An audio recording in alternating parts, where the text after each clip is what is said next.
नमस्कार दोस्तों, the tiny window में आपका स्वागत है। आज मैं आपको सर आर्थर कैनन डॉयल की कहानी द रेड हेडेड लीक सुनाने जा रही हूँ। तो शुरू करते हैं। सुबह के शांत क्षणों में जब लंदन की धुंध अभी भी खिड़कियों से झांक रही थी, मैं शर्लॉक होम्स अखबार में एक नई पहेली ढूंढ रहा था। इतने में मेरे दरवाजे पे दस्तक हुई। हाथ में पुराना अखबार लिए एक अनोखा शख्स अंदर आया। अपनी आदत से मजबूर मैंने उस शख्स को देखा और निहारा। उसके लाल बाल जो आग की लपटों जैसे दिखते थे, उसकी चाल ढाल और उसके चेहरे पर छाई उलझन, ये सब चिल्ला चिल्ला कर कह रहे थे कि एक असाधारण मामला मेरी दिमागी भूख मिटाने के लिए तैयार बैठा है। वो शख्स मिस्टर जेबेस विल्सन थे, जिनकी दुकान में लोग अपना सामान गिरवी रखने आया करते। बड़ी गंभीरता से उन्होंने अपनी कहानी शुरू की। मुझे एक बड़ी समस्या का सामना करना पड़ रहा है मिस्टर होम्स, उन्होंने कहा। उनकी आवाज़ में हताशा साफ झलक रही थी। मैं अपनी दुकान चलाता हूँ। सामान्य रूप से सब ठीक चल रहा था, जब तक कि मेरे सहायक विंसेंट स्पॉल्डिंग ने मुझे एक अजीब इश्तिहार नहीं दिखाया। वो आगे सुना ही रहे थे, जितने में डॉक्टर वॉटसन कमरे में आए। मैंने वॉटसन को इस पहेली का सारांश दिया और कहानी आगे बढ़ाई। तो जैसे मैं कह रहा था, ये इश्तिहार लाल बालों वाले पुरुषों को नौकरी का अवसर दे रहा था, जिसका नाम था द रेड हेडेड लीक। ये कैसा विचित्र इश्तिहार है, डॉक्टर वॉटसन ने अपनी आंखें सिकोड़ते हुए कहा। लेकिन मेरा दिमाग पहले से ही इस असामान्य विवरण पर काम करना शुरू कर चुका था। आप आपके सहायक के बारे में कुछ कह रहे थे मिस्टर विल्सन, मैंने पूछा। जी हाँ, स्पॉल्डिंग बड़ा मेहनती कर्मचारी है। उसी ने मुझे प्रोत्साहित किया, जबकि मैं मना कर रहा था इस नौकरी के लिए। आधे वेतन पर काम करता है, पर फोटोग्राफी के प्रति उसका जुनून है। दिन में कई बार मेरे दुकान के बेसमेंट में अपने तस्वीरों को विकसित करता रहता है। उसी के साथ मैं वहाँ गया था, लेकिन वहाँ जाके मैं चौंक गया। वहाँ पहले से ही 100-200 लाल बालों वाले पुरुष उपस्थित थे। उनमें से केवल मुझे नौकरी मिली। एक शानदार वेतन, क्योंकि मेरे बाल सबसे अधिक चमकदार और लाल थे, विल्सन ने बड़े फक्र से कहा। वैसे आप द रेड हेडेड लीग में क्या काम करते थे? मेरे मित्र डॉक्टर वॉटसन ने पूछा। काम आप पूछो तो एनसाइक्लोपीडिया ब्रिटानिका की प्रतियां बनाना था, रोज सुबह 10 बजे से दोपहर 2 बजे तक। हालांकि मुझे अपनी दुकान से दूर रहकर एक खाली दफ्तर में बैठते बैठते अक्षरों को हाथ से लिखना पड़ता था, लेकिन पैसा अच्छा था और काम आसान। ये 8 सप्ताह तक चलता रहा। इतने सप्ताह मिस्टर विल्सन एक निराला जीवन जी रहे थे, आराम से अपना वेतन कमा रहे थे। लेकिन फिर अचानक लीक गायब हो गई। दफ्तर बंद था। एक छोटा सा नोटिस चिपका हुआ था, द रेड हेडेड लीक बंद हो चुका है। विल्सन की उलझन स्पष्ट थी। कौन इतने अजीब संगठन को चलाएगा, और वो अचानक क्यों गायब हो गए? और थोड़ी बातें हुई और विल्सन चले गए। मिस्टर विल्सन के जाने के बाद मैंने वॉटसन की ओर देखा। वो अभी भी अपनी जिज्ञासा के साथ बैठे थे।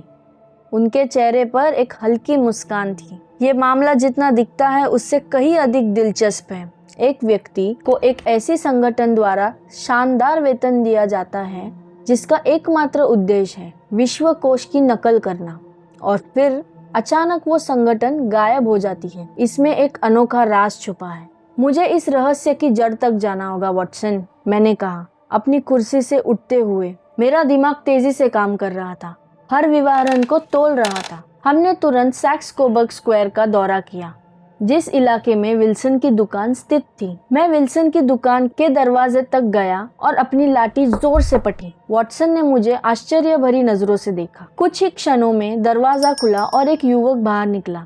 वही युवक जिसके बारे में विल्सन ने बताया था, विंसेंट स्पॉल्डिंग। कुछ पल मैंने निरीक्षण किया। बाईं ओर एक पुरानी किताबों की दुकान थी। दाईं ओर एक तंबाकू विक्रेता की दुकान थी, जहाँ से मीठी गंध आ रही थी। और इन सब के ठीक सामने एक विशाल ठोस इमारत खड़ी थी, सिटी का एक प्रमुख बैंक, कॉमनवेल्थ बैंक। मुझे बैंक मैनेजर से मिलना है वॉटसन, मैंने मुस्कुराते हुए कहा। पर बैंक मैनेजर का इस केस से क्या ताल्लुक शेरलॉक? मैंने इसका जवाब नहीं दिया। कुछ ही देर में वॉटसन बैंक मैनेजर के साथ 221 बी बेकर स्ट्रीट आ गए। यहाँ मैंने पहले से ही स्कॉटलैंड यार्ड के डिटेक्टिव पीटर जोन्स को आमंत्रित किया था। ये मिस्टर मेरीवेदर है, कॉमनवेल्थ बैंक के मैनेजर, वॉटसन ने कहा। मैंने बैंक मैनेजर से कुछ सवाल किए। जवाब देते समय उनकी हिचकिचाहट को मैंने पहचाना। पर डिटेक्टिव जोन्स की मदद से मुझे जवाब मिल ही गए। जैसे जैसे शाम गुजर रही थी, शहर की चिलबिलाहट कम होने लगी।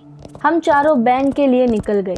मैंने वॉटसन को अपनी रिवॉल्वर लाने के लिए कहा, जबकि उसे कोई अंदाजा नहीं था कि वहाँ होने क्या वाला है। अब मुझे बस इंतजार करना था। हमने बैंक की पिछली गली से प्रवेश किया और अंधेरे ठंडे तहखाने में उतर गए।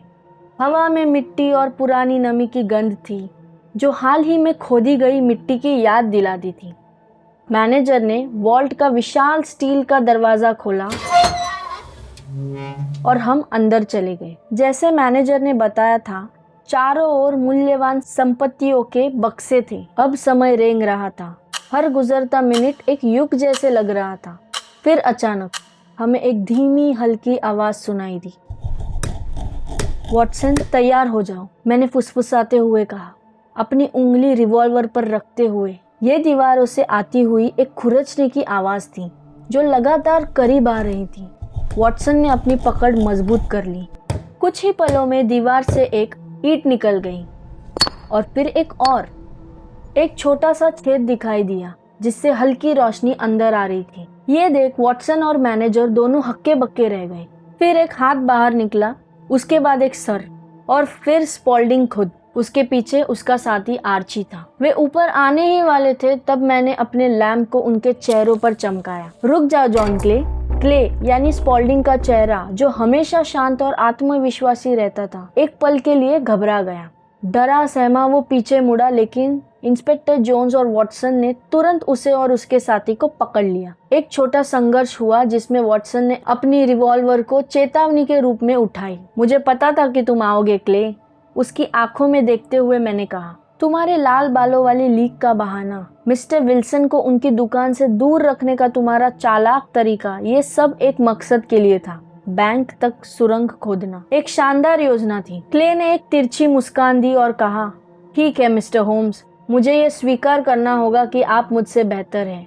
मैं आपकी अपेक्षा नहीं कर रहा था। इंस्पेक्टर जोन्स ने उसे हथकड़ी पहनाई और एक बड़े जातिल मामले को सफलतापूर्वक सुलझाया गया था। आपका बहुत बहुत धन्यवाद मिस्टर होम्स, आपने मेरी नौकरी ही नहीं, मेरी जिंदगी बचाई है, मिस्टर मैरीवेदर ने कहा। वापसी करते वक्त डॉक्टर वॉटसन का चेहरा बता रहा था कि उनकी उलझन अभी भी सुलझी नहीं है। पूछो वॉटसन, पूछो, क्या पूछना चाहते हो? सब कुछ, वॉटसन ने कहा। ठीक है, तो सुनो। जब मिस्टर जेबेस विल्सन अपनी कहानी बता रहे थे, तभी मेरा ध्यान तुरंत विल्सन के सहायक विंसेंट स्पॉल्डिंग पर टिक गया। उसे इस रेड हेडेड लीग के इश्तेहार में इतनी दिलचस्पी क्यों थी? उस पर आजकल कौन कम वेतन पे काम करता है? फोटोग्राफी के नाम पे आधा दिन बेसमेंट में गुजारता था। इसीलिए मुझे लगा कि जो भी है वो जमीन के भीतर ही है। तुम्हें याद होगा, जब हम विल्सन की दुकान के सामने रुके और मैंने लाठी पटकी, तब मैं तहखाने की गहराई और संभावित रूप से खोदी गई सुरंग की दिशा का अंदाजा लगा रहा था। उसी वक्त जॉन क्ले बाहर आया। तब मैंने उसके ट्राउजर के घुटनों को देखा। वो घिसे हुए और गंदे थे। वो घुटने टेक कर काम कर रहा था, और वो काम लिखने का नहीं, सुरंग खोदने का था। विल्सन की दुकान से सीधे बैंक के वॉल्ट तक। ये तो मैंने देखा ही नहीं। और तुम्हें ये कैसे पता कि विंसेंट ही जॉन क्ले है? उसके कान और माथे से पता चला।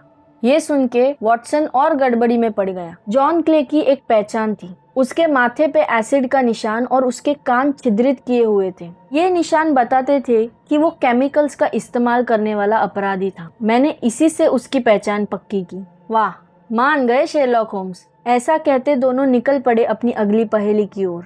तो दोस्तों, ये थी रेड हेडेड लीग की कहानी। If you like this video, please like, share and subscribe. मिलते हैं अगली वीडियो में।